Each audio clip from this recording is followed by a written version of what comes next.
कोरेगाव न्यायालयात कोरेगाव बार असोसिएशनतर्फे क्रांती ज्योती सावित्रीबाई फुले स्मृती दिन व जागतिक महिला दिन साजरा.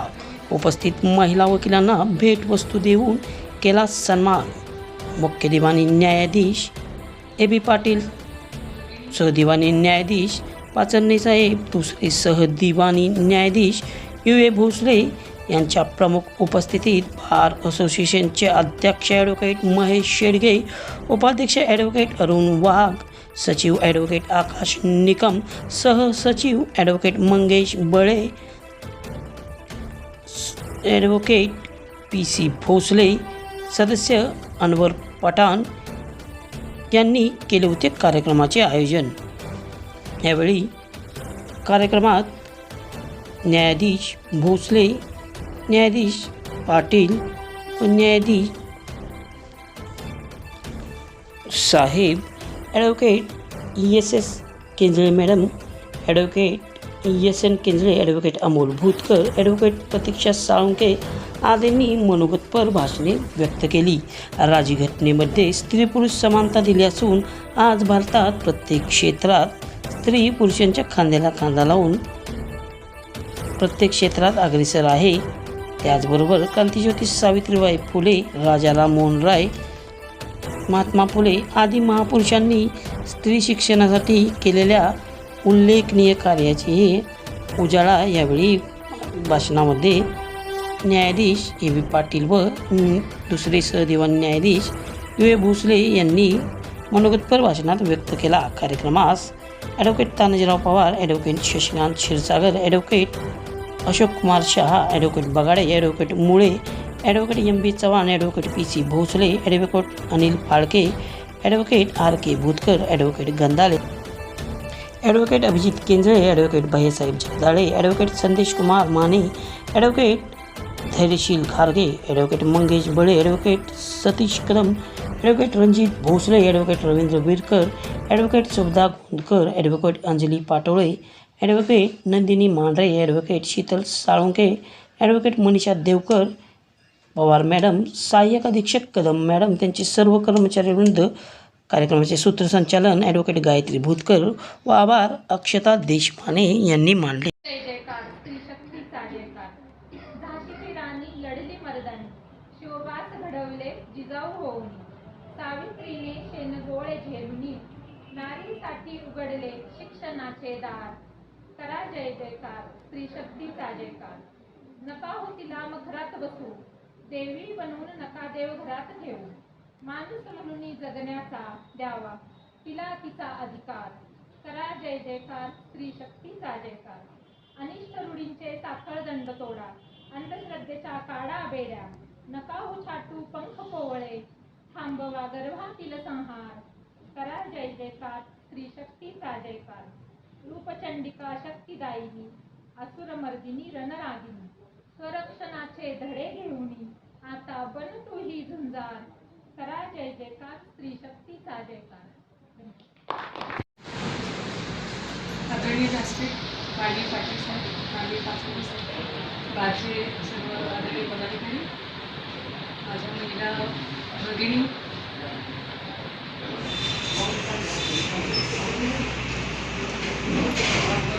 आपण सगळेच म्हणजे जेव्हा स्त्रिया आज शिकतात त्या पदांवरती आपल्याला विराजमान झालेल्या दिसतात किंवा अगदी 10वी-12वीच्या मेरिटमध्ये मुलींची संख्या आपण आज पाहतो.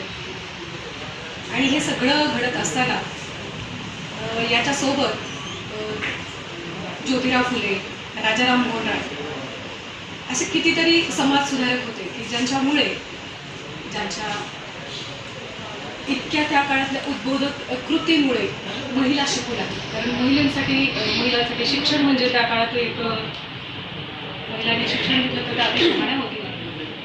मुलाच्या बाहेरचं ज्ञान त्यांना असण्याची काही गरज नाही. तिथून इथपर्यंतचा हा जो प्रवास आहे तो पुरुषांच्या सहकार्याशिवाय झालेला नाही. कुठलीही महिला जेव्हा पुढे जाते तेव्हा तिला मित्र असतील, सहकारी असतील, ह्या सगळ्यांच्या माध्यमातून तिला सगळीकडून पोषण मिळतं. तेव्हा ती स्त्री पुढे काहीतरी जाऊन चांगलं काम करत असते. त्यामुळे स्त्री आणि पुरुष किंवा महिलांचा सत्कार करणं, महिलांसाठी कुठला खास स्पेशल दिवस ठेवणं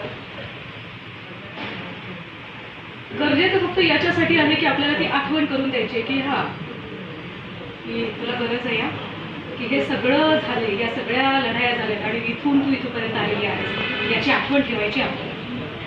की एका अनपढ सावित्रीपासूनचा झालेला हा प्रवास आहे, जिला सुद्धा माहीत नव्हतं त्या सावित्रीपासून इथपर्यंतचा प्रवास आहे. त्यामुळे या प्रवासासाठी दिवस ऑफकोर्स असायला पाहिजे, आपण त्याची आठवण ठेवण्यासाठी असला पाहिजे.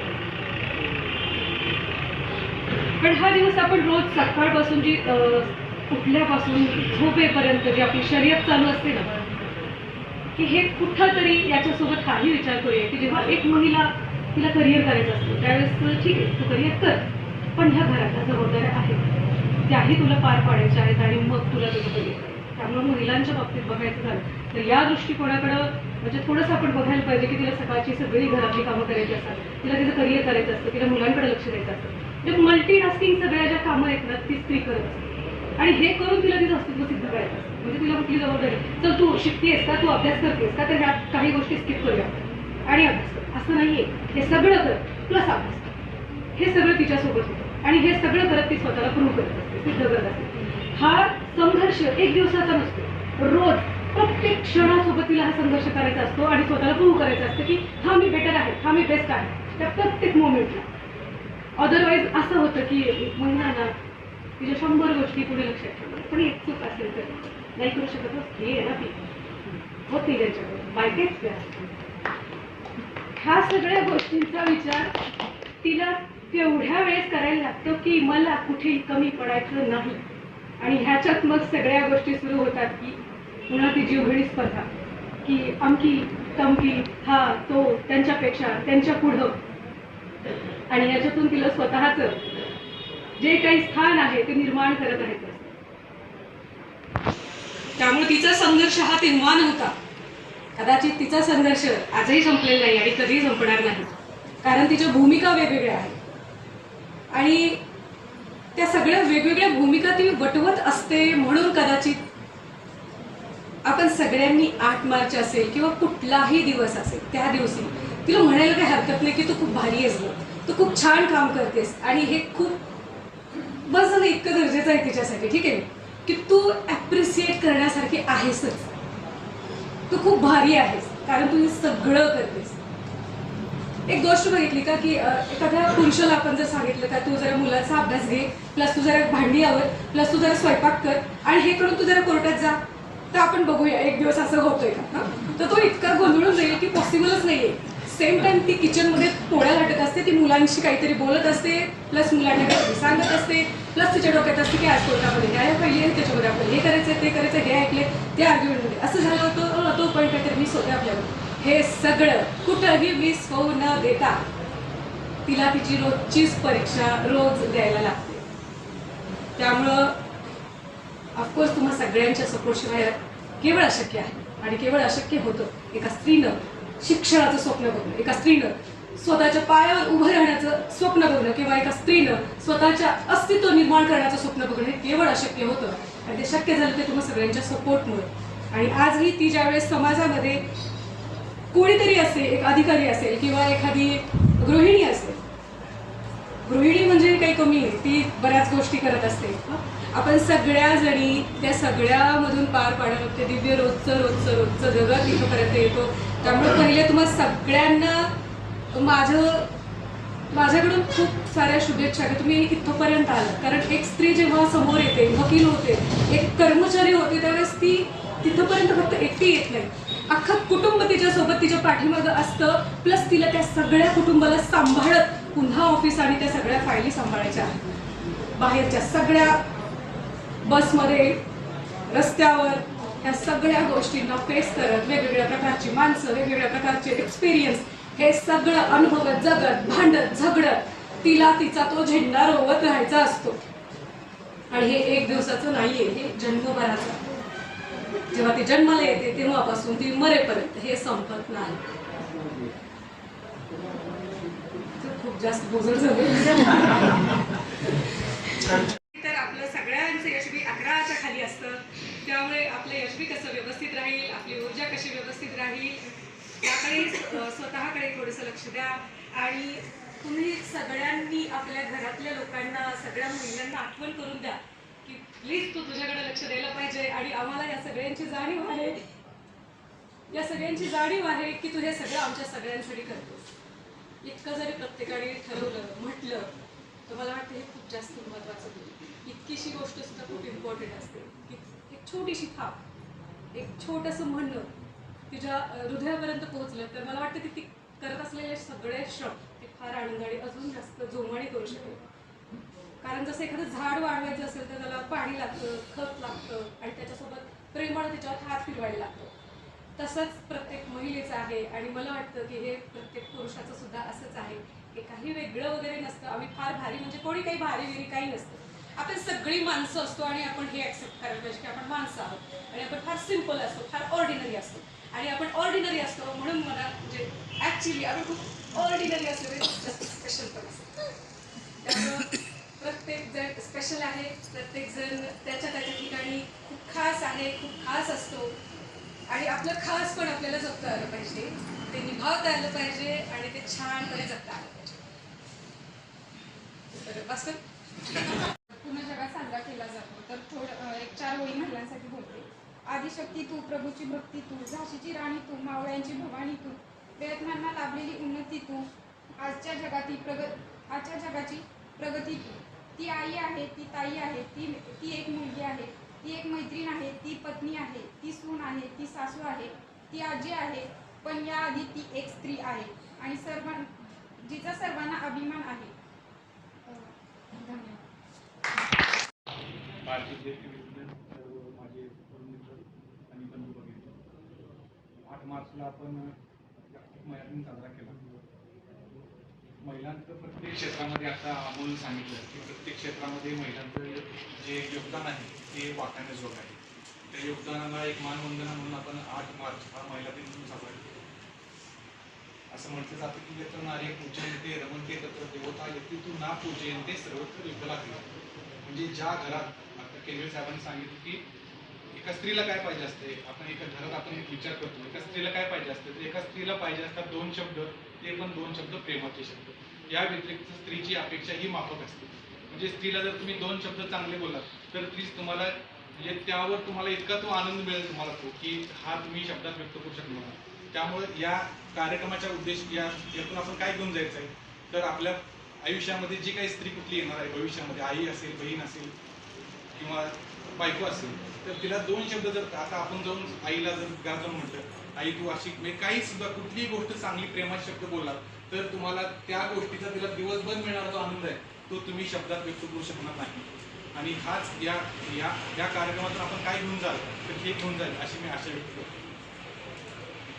आता म्हणजे सर्व क्षेत्र असं कुठलंही क्षेत्र भारतामध्ये तर राहिलेलं नाही त्या क्षेत्रामध्ये स्त्रीचा सहभाग नाही. त्यामुळं आपण जे देश घडवण्याचं काम करतोय त्या देश घडवण्याच्या कामामध्ये स्त्रियांचा हात हा चांगल्या प्रकारे आहे. त्यामुळेच आपला देश हा व्यवस्थित घडतोय असं माझं प्रामाणिक मत आहे. आज आपण महिला दिनाचा कार्यक्रम घेतला, सर्व महिलांना इथं त्यांचा समुचित सत्कार केला, त्याबद्दल मी बारचे आभार मानतो. असे कार्यक्रम भविष्यात पण व्हावेत जेणेकरून प्रत्येक घटकाला वंचित वाटू नये. त्यांच्यासाठीचा दिवस होता तो त्यांना योग्य प्रकारे उपभोगता आला पाहिजे. त्यामुळं बारचे खरं तर आभार की त्यांनी अशा प्रकारे कार्यक्रम घेऊन स्त्रींना एक उचित सन्मान द्यायचं काम केलेलं आहे. एवढे बोलून मी माझे अंश संपवतो. धन्यवाद.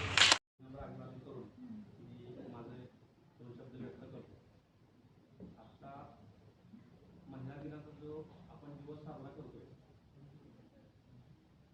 या महिलांचं आपण एक दिवस म्हणून साजरा करण्याचं जे औचित्य पूर्ण करतोय यापेक्षा आपण आत्ता 21व्या शतकामध्ये आणि मागच्या 20व्या शतकापासून झालेले जे संपूर्ण परिश्रम आहेत ज्याबद्दल मगाशी आपल्या भोसले साहेबांनी सांगितलं की याच्यामध्ये सगळ्यांचा जो काही वाटा आहे या वाट्याच्या अनुषंगाने जर आपण बोलायला गेलो तर मागच्या 100-125 वर्षापासून आपण पाहतोय की ज्योतिबा फुले किंवा सावित्रीबाई फुले यांनी जे काही आपल्यासाठी योगदान दिलं तिथल्या सगळ्या समाजसुधारकांनी जे काही योगदान दिलं आपल्याला असं म्हणायला हरकत नाही की आज जी काही महिला समाजामध्ये झेप घेत आहेत वेगवेगळ्या क्षेत्रांमध्ये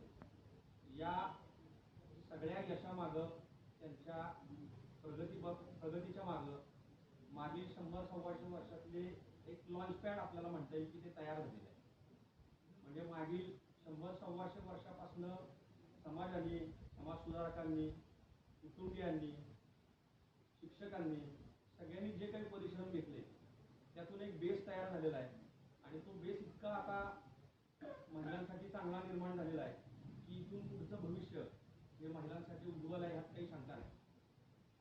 आपण पाहतोय की कुठली झेप घेण्याकरता त्याच्यासाठी पहिल्यांदा एक बेस असावा लागतो. तो बेस आता महिलांना मिळालेला आहे. आता ज्या वकील म्हणून आपल्याकडे ज्या महिला भगिनी आलेल्या आहेत त्या त्यांच्या कुटुंबातल्या दुसऱ्या किंवा तिसऱ्या पिढीतल्या सुशिक्षित महिला आहेत.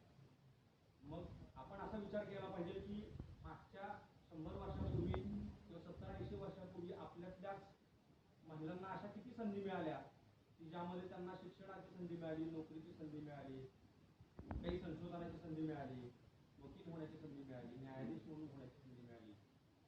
तर या संधी आणि त्यावेळेचे संसाधन ही पर्यायाने आता आपल्यापुढं चांगल्या पद्धतीने उपलब्ध आहेत.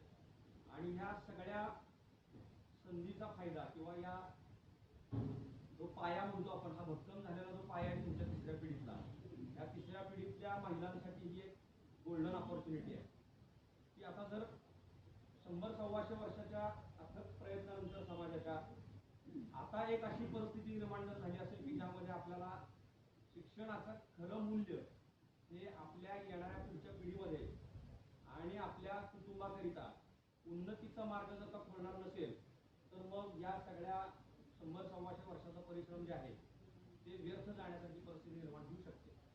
परंतु मला खात्री आहे की आपल्याकडच्या ज्या महिला आहेत, तरुण महिला आहेत, या सगळ्या आपल्या क्षेत्रामध्ये आता नवनवीन शिखरं पादाक्रांत करायला लागलेली आहे. आपण सगळ्यांनी पाहिलेले 26 जानेवारीचा दिवस आपल्या सगळ्यांना आत्ताच झालेला आठवतो. त्या 26 जानेवारीच्या दिवशी आपण भारतभरातल्या सगळ्या महिलांसाठी महिलांनी साजरा केलेला 26 जानेवारी आपण 75 वर्षात पहिल्यांदा पाहिला. की आपण असं पाहिलेलं आहे की एखाद्या विमानाच्या ताफ्याचे म्हणजे स्क्वॉड्रन लीडर ही सुद्धा महिला आहे.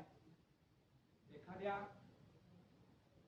संचलन करणाऱ्या पथकाची प्रमुख सुद्धा महिला आहे. एखाद्या संशोधकांच्या चमूची प्रमुख सुद्धा महिलाच आहे. राष्ट्रपती सुद्धा त्यांचं जे काही मानवंदना स्वीकारणारे आहेत त्या सुद्धा महिला आहेत. आपण पाहिलेलं आहे की आतापर्यंत फक्त आणि फक्त एअरफोर्स आणि नेव्हीमध्ये महिला होत्या. आता आपल्याला माहिती झालेली आहे की आर्मीमध्ये सुद्धा आता महिला आहेत. आणि आपल्या सगळ्यांना माहिती की यावर्षी सियाचीन सारखा जो एक दुर्गम भाग आहे या देशाचा, या देशाच्या अति दुर्गम भागामध्ये सुद्धा महिलांची एक तुकडी बॉर्डर सिक्युरिटीसाठी उभी राहिली. याच्यावरून आपल्याला लक्षात येतं की जे रात्रंदिवस आपले सैनिक आपल्या देशाच्या संरक्षणासाठी काम करतात, त्यामुळे आता महिला सुद्धा खांद्याला खांदा लावून काम करतात. म्हणजे ही एक अभिमानाची गोष्ट आहे की आपल्याकडं महिला ह्या फक्त आता पूर्वीसारखं एक चौकटीबद्ध आयुष्य जगत नाहीयेत, तर ते आता सीमेचंही संरक्षण करतायत, संशोधनही करतायत, न्यायही देत आहेत आणि वेगवेगळ्या क्षेत्रामध्ये जसं राजकारण असेल त्याच्यामध्येही काम करतायत, कला क्षेत्रामध्ये काम करतायत. तर ही जी सगळी आपण आता महिलांच्या बाबतीतली प्रगती पाहतोय, यावरून आपल्या आता लक्षात येतंय की मागील 100-125 वर्षाचा संघर्ष आणि त्या संघर्षाला आता खऱ्या अर्थाने फुलं आणि फळं लागण्याची वेळ आलेली आहे. तर माझी अशी या दिनाच्या निमित्तानं आपल्या सगळ्या महिला वकील संघटनेच्या महिलांना किंवा इतर सगळ्या महिलांना माझी अशी विनंती आहे की ही गोल्डन ऑपॉर्च्युनिटी आता आपण दवडू नये. जी संधी मिळालेली आहे, म्हणजे ज्याला आपण म्हणतो की यही समय है, सही समय है, असं जर म्हणलं तर ही योग्य ठरणार आहे. कारण आता जर नाही केलं तर महिलांची क्रांती कधी होणार नाही. कारण इतक्या सुशिक्षित, इतक्या चांगल्या परिस्थितीमध्ये, इतक्या चांगल्या लॉन्च पॅड नंतर जर आपण आता पुढच्या भविष्याच्या दृष्टिकोनातून जर आपल्या पुढच्या पिढीला, कुटुंबाला उन्नत करू शकलो पाहिजे, महिलांनी त्या उन्नतीमध्ये वाटा उचलला पाहिजे. आरक्षणामध्ये 50% वाटा आहे, निवडणुकांमध्ये 50% वाटा आहे, तर उन्नतीमध्ये सुद्धा तितकाच असला पाहिजे आणि तो तुम्ही नक्की द्याल अशी मला खात्री आहे. त्यामुळं या महिला दिनाच्या निमित्तानं असं विशेष दिन म्हणून साजरा करणं याहीपेक्षा, जसं मगाशी भोसले साहेबांनी आपल्या पुढे सांगितलं किंवा त्या कवितेमध्ये एक वाक्य होतं की दासी किंवा देवी करून ठेवण्याची आवश्यकता नाही, फक्त हृदयाला स्पर्श होईल अशी वाणी असणं गरजेचं आहे. आपल्या सगळ्यांना माहिती आहे की महिला अनेक वेळा अनेक पातळ्यांवरती काम करून अनेक आघाड्यांवरती आपापली जबाबदारी पूर्ण करून या ठिकाणी येतात. शिवाय या ठिकाणी येऊन परत न्यायदानाचं असेल, वकिलीचं काम असेल ते या ठिकाणी करतात. निश्चितच ही सगळ्यांसाठी अभिमानाची बाब आहे. आणि आपल्या सगळ्यांना या सर्व परिस्थितीची जाणीव असल्यामुळंच हे फक्त 8 मार्च हा फक्त एक दिन म्हणून आपण कृतज्ञता व्यक्त करतोय, परंतु प्रत्येक दिवस हा 8 मार्चच आहे. कारण महिला या सगळ्या आघाड्यांवरती लढत या ठिकाणी पोहोचतात आणि त्यांचं कार्य आणि त्याच्याबरोबर देशालाही पुढे नेण्याचं काम करतात. त्यामुळे अशा सगळ्या महिलांचं मी या दिनानिमित्त अभिनंदन करतो. आणि 8 मार्चच काय, प्रत्येक दिवस महिला दिन असा साजरा करून महिलांनी सुद्धा उन्नतीमध्ये एक वाटा उचलावा आणि आपल्या कुटुंबाला आणि स्वतःला उन्नत करावा अशी मी या ठिकाणी शुभेच्छा व्यक्त करतो. आणि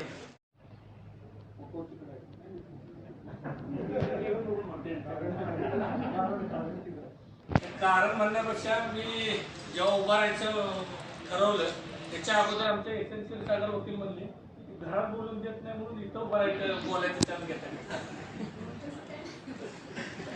तसं काय नाही ते सांगितलं. तर या ठिकाणी मुद्दाम मी का उभा राहिलो की मी सातारावरून इथं आलो, मिसेसला म्हणलं चल असा कार्यक्रम आहे आणि यातल्या 1-2 मेंबरनी विनंती केली की कविता वाचन करावं. म्हटलं चल जाऊया. पण इतकं छान कार्यक्रम होईल याची मला कल्पना नव्हती की ज्या पद्धतीनं कविता वाचल्या गेल्या, ज्या पद्धतीनं भोसले मॅडमनी स्वतःचं मनोगत व्यक्त केलं आणि त्या मनोगत जे उत्स्फूर्त होतं ते मला उत्स्फूर्त होतं. याच्यापेक्षाही मला असं जाणवलं की ते का बोलू शकल्या, का त्यांची विचारशक्ती त्या दृष्टीनं लगेच एक्सप्रेस झाली, का त्यांना कॉन्फिडन्स आला. तर याच्या मागं जो आपला पाठीमाग फोटो आहे सावित्रीबाई फुलेंचा, या कारणीभूत आहे. त्यांनी सांगितलं तसं रोपासून चालू केलं. ज्योतिबा फुलेंनी त्यांना 12 कडी शिकवली. त्यांना अगोदर स्टुडंट होत्या, त्यानंतर त्या शिक्षिका झाल्या, त्यानंतर त्यांनी त्या पुण्यामध्ये प्रथम शाळा काढून मुलींच्या शिक्षणाची सोय केली. हा जो त्यावेळेपासून आलेला प्रवास आहे तो मधला एक टप्पा मी सांगेन तो डॉक्टर बाबासाहेब आंबेडकरांचा, की त्यांनी या घटनेने स्त्री आणि पुरुष समानता दिली. त्यानंतर विशेष अधिकार, शिक्षणाची सोय जी आहे ती सगळ्यांना मिळाली पाहिजे याचीही त्यांनी पूर्ण काळजी घेतली. तुम्ही आम्ही अशा एका अशा एका समाजीभिमुख व्यवसायामध्ये आहे की जिथं आपल्याला या ज्या गोष्टी आहेत, महिलांच्यावर होणाऱ्या अत्याचार असतील, अनाचार असतील, त्यांना जे घरामध्ये त्यांना एक प्रकारची जी ट्रीटमेंट दिली जाते, डोमेस्टिक व्हायलन्स आहे, याच्या बाबतीत आपण बऱ्याचशा वाचा पडू शकतो. बऱ्याच गोष्टीबाबत आपण त्यांना मदत करू शकतो. तुम्ही आम्ही या दृष्टीनं नशीबवान आहे की इतक्या चांगल्या पेशामध्ये आपण आहोत. या ठिकाणी असा कार्यक्रम होतोय आणि आपल्याला त्या दृष्टीनं आपण विचार करूया, आजपासून पुढे करूया. बाकीचं मी फार बोलणार नाही, कारण असं म्हटलं जातं की ज्या घरात सुना आणि मुलींचा हसण्या खेळण्याचा, खिदळण्याचा आवाज येतो ते घर सुखी असतं. आणि हे असं सुखी घर बनवायचा आपण प्रत्येक प्रयत्न करू. म्हणजे बाकीचं फार बोलण्याचं कारण नाही, कारण त्यामध्ये सगळ्या स्त्रिया आल्या, सगळ्याच मुली आल्या, सगळ्या सुना आल्या. त्यामुळे असं घर प्रत्येक पुरुषानं जर बनवायचा प्रयत्न केला तर मला वाटत नाही की आपल्याला कुठे अडचणी येईल याच्यामध्ये. फक्त जाता गोष्टी मॅडमने सूचना केली होती की त्यामुळे मॅडम की त्या म्हटल्या की घरातल्या पुरुषाला सांगावं की बाबा कोर्टात जाता जाता जरा त्या अशी भांड्याकडे कोरणाई सांग. आज या ठिकाणी महिला दिनानिमित्त उपस्थित असलेल्या आपल्या कोरेगाव बारकोचे प्रमुख न्यायाधीश पाटील साहेब, दुसरे सरन्यायाधीश पाचारणे साहेब आणि आपल्या भोसले मॅडम यांचे मी आभार मानते. त्यानंतर आपले संगीता केंद्रे मॅडम यांनी जे मनोगत व्यक्त केले, कविता व्यक्त केलेली आहे ती अतिशय सुंदर होती, त्यांचेही मी आभार मानते. आणि त्यांना प्रतिसाद आपले केंद्रीय वकील यांनी मस्त प्रतिसाद दिला, त्यांचेही मी आभार मानते. आपल्या भोसले मॅडम यांनी खूप अतिशय सुंदर आणि सोप्या भाषेत आपल्या स्त्रीचा प्रवास व्यक्त केला, त्यांचे मी आभार व्यक्त करते. त्यासोबत आपले अमोल सर, त्यांचेही मी आभार व्यक्त